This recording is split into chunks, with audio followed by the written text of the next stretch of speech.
The Duncan family were another family that arrived in Haldimand County. It's really an interesting story. Charles Duncan Sr. and his wife Edie actually came here via the Ohio River and then made their way up to the Grand and then across and actually settled on Indiana Road. They built a log house, and that house became not only their place of living, but it also became a place of worship because they had church services in there. Charles Sr. was very much involved in the Underground Railroad and helped several families to make their way into Canada and eventually into Canfield. Really interesting fact about the Duncan family, Charles Duncan Jr.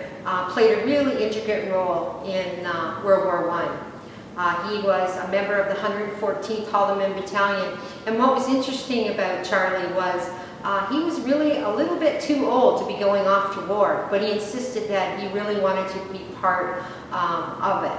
So he shipped out, went to England, and spent a lot of his time trying to get sent to the front, but because of his age, he never quite got there.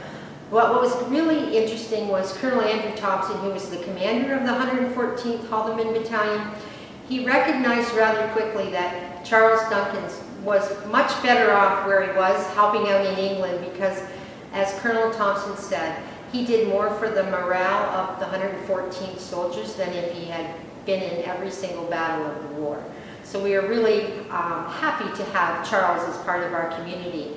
When he returned from World War I, he settled in Cayuga, and he became the first police officer for the community. After he retired from that, he went on to be the janitor at the local high school.